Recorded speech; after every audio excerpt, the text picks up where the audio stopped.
En Afrique du Sud, l'ancien président Jacob Zuma pourrait être sur la sellette jusqu'en 2023. Poursuivi pour une affaire de corruption, de blanchiment d'argent, son procès n'est toujours pas programmé à la Haute Cour de justice à KwaZulu-Natal. Selon les informations, l'affaire est en attente d'une demande de réexamen devant la Cour suprême d'appel. Il a été révélé que le bureau du juge Ska Mandiza Maya n'avait pas encore reçu les documents concernant le cas de Zuma.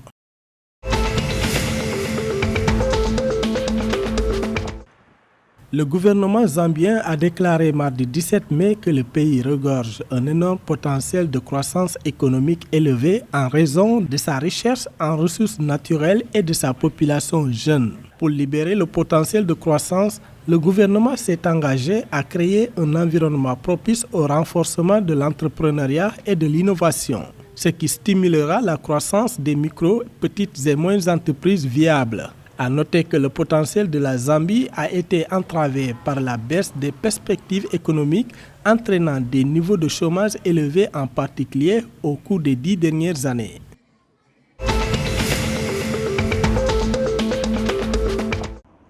Le Zimbabwe pourrait quitter la Convention sur le commerce international des espèces de faune et de flore sauvages menacées d'extinction, CITES, si l'institution ne l'autorise pas à vendre son stock d'ivoire de 600 millions de dollars. S'adressant à la presse locale mardi 17 mai, le ministre de l'Environnement, Mangalisio Ndlovu, a déclaré que cette décision était envisagée par désespoir. Selon lui, la population croissante d'éléphants devait être prise en charge de manière adéquate localement ou vendue à des pays volontaires en dehors de la petite tranche fournie par l'institution de conservation des animaux et des plantes. Le Zimbabwe est assis sur 130 tonnes d'ivoire, dont 67 tonnes de cornes de rhinocéros. Le stock est conservé à Harare en attendant l'approbation de la CITES pour le vendre.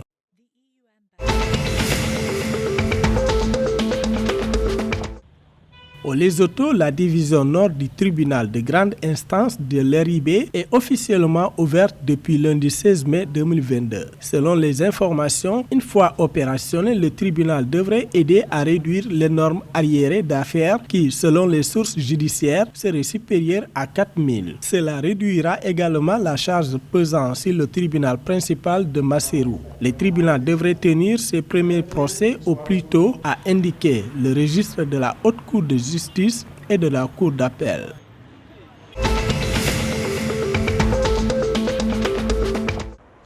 En Angola, près de 18 611 filles âgées de 10 à 19 ans sont tombées enceintes en 2021.